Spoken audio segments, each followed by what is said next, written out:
Les singes et leur chef. La vie devenait de plus en plus dure dans le pays des singes, les Golos. Depuis longtemps, il n'avait pas plu.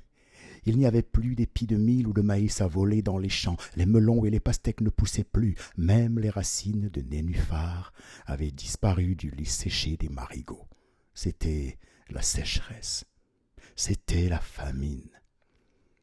Le chef réunit son peuple pour trouver une solution et sortir de cette crise. Il promit d'aller lui-même repérer un autre pays où son peuple pourrait trouver à manger et à boire. Le lendemain, avant le lever du jour, il se mit en route. Il marcha un jour. Il marcha une semaine. Au bout d'un mois, il arriva dans un endroit qui ressemblait à un coin de paradis. L'eau coulait à flot. Les arbres fruitiers étaient nombreux. On voyait des champs de mil et de maïs, de pastèques à perte de vue. Le chef mangea d'abord à sa faim, puis se posa sur la branche d'un arbre pour mieux observer ce lieu magique. Avant de repartir, il vit une scène qui l'inquiéta. Mais il se dépêcha de rentrer pour annoncer la bonne nouvelle à son peuple. Dès son retour, il leur dit « J'ai trouvé un endroit où la nourriture et l'eau sont abondants. Un endroit agréable, mais j'ai vu là-bas une scène inquiétante. » « Quelle est cette scène? Quelle est cette scène?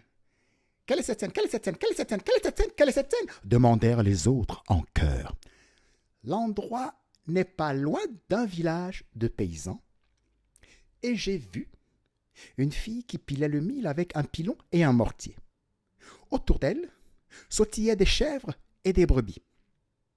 Le fils du chef de ce village jouait avec ses bêtes. Les bêtes voulaient manger le mil, alors la fille s'est mise à les chasser avec son pilon. Mais qu'est-ce que cela a à voir? Qu'est-ce que cela a à voir? Oui, qu'est-ce que cela a à voir? Qu'est-ce que cela a à voir? Qu'est-ce que cela a à voir avec nous? Dirent les autres.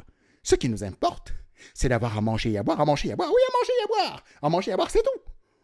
On y part dès demain, dès demain, dès demain, dès demain, dès demain, dès demain. Ils arrivèrent sur les lieux, s'y installèrent et vécurent fort bien pendant plusieurs mois. Un jour, en voulant chasser une chèvre avec son pilon, la fille la manqua et cassa la tête du fils du chef du village. Le chef, son père, réunit tous les guérisseurs pour le sauver. Ils exigèrent une grosse quantité de cervelle de singe pour le guérir. Alors, en quelques heures, les garçons du village attrapèrent tous les singes et les attachèrent aux arbres, les pieds et les fesses en l'air et la tête qui pendait en bas. Les singes se tournèrent alors vers leur chef pour lui demander un conseil. Ce dernier leur dit « Vous ne m'avez pas écouté quand j'avais la tête en haut sur mes épaules.